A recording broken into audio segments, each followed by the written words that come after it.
UCC, you do not have to sign.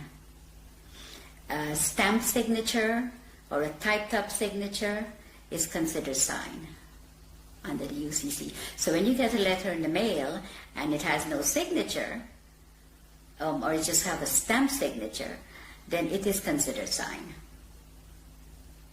The UCC is very, very important for people to learn about what's going on with their lives, because we are under contract law, no other law.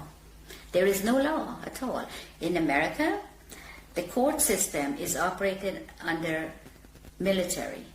When you walk into a courtroom, I don't care which courtroom, if it's a higher court or a lower court, they're under the military. Now you walk in there and you're not a military member, and you're not told that you've been tried under the military. If you mention the Constitution, the judge says it does not apply in my courtroom. But you don't know what he's saying, because you don't know what they're doing to you when you're there. And all of that language is designed to confuse the hell out of you. Yes, it's designed under the UCC, and they know. They know what they're doing, and they know how to manipulate you. So you're saying all judges are very schooled and versed in UCC? Yes. They're taken to special training Yes. schools in order to learn this? Yeah, the president appoints all the federal judges in America. And they go to Scottsdale, Arizona and Reno, Nevada to train how to apply this fraud contract in the courtroom. And in the United Kingdom? The United Kingdom, majority of the judges here in the United Kingdom are not judges. They're just doing business. They might be a retired lawyer. They're doing business as judge. And so-called judges in Malawi and in Canada? All of them, exactly the same system. They're under the UCC. Okay, you try to go and discover your own birth bond, let's call it that, and you try to discover the true value. How does one go about doing that? You apply to the Federal Reserve for it. There's forms that you can fill in, and you can, once you find the bonds and the serial numbers, you can get it from the Federal Reserve because they have it. And you can then discover the value of your bond? Of course. And the average, let's say, 50-year-old in the United States would be worth what? A 50-year-old in the United States, it could be worth hundreds of millions. But one common, if you go on the website and you put in your birth certificate number, and it comes up only one, you have hundreds of thousands of people are trading on it.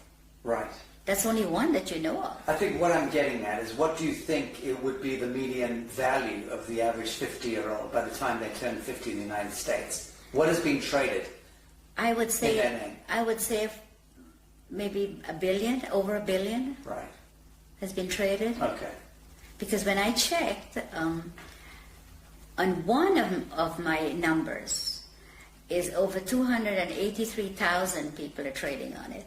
Can you imagine how much money that is?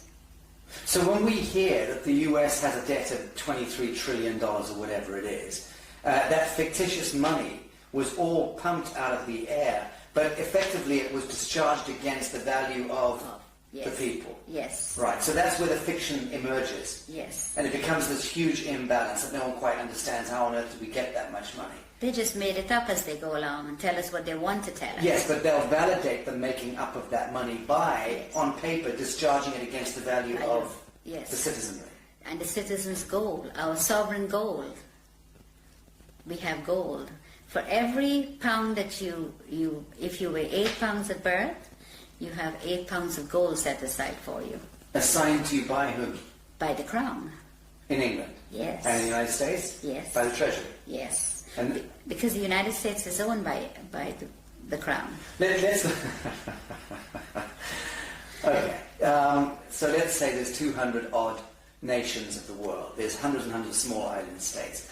But there's about 200 nation states, big nation states. They are all of them a franchise of the Anglo-American Corporation. Yes. Let's call it that. Yes. And that the Anglo-American Corporation is an extension of the British Crown. Crown, yes. And the British Crown is collateralized by what, or backed by what? Gold. And by the people. The hundreds of millions of people. The British Empire has just went underground. It's still there.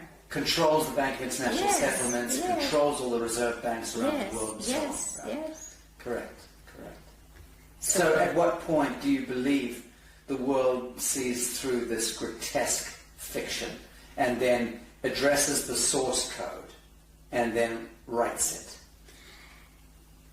I think if people get to know what the UCC and the contract law does, and your straw man is your main problem. Once you can control your straw man, and it is yours and not theirs anymore, then you're in the right This is path. beautiful what you just said. You're talking about reclaiming the fiction that was established, Yes. the false light.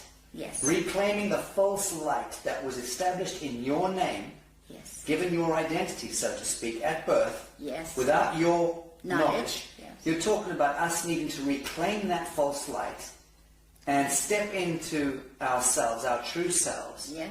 as a people of the world, Yes. in order to reclaim reality from the fiction. Yes. That's powerful. Yes, it is. And that's what I think everyone needs to do. All the sovereign people that's in poverty and whatever they put us in, that's what we need to do. We need to reclaim that what they are making money on. That is ours. Then you wouldn't have wars. You wouldn't have people fighting for money. You wouldn't have poor people. Everybody will be okay. Everybody. But they do not want you to. If you do that, that will break down their system, and they do not want that. So once you know, you need to get into it, and you need to start reclaiming your straw man. It is yours.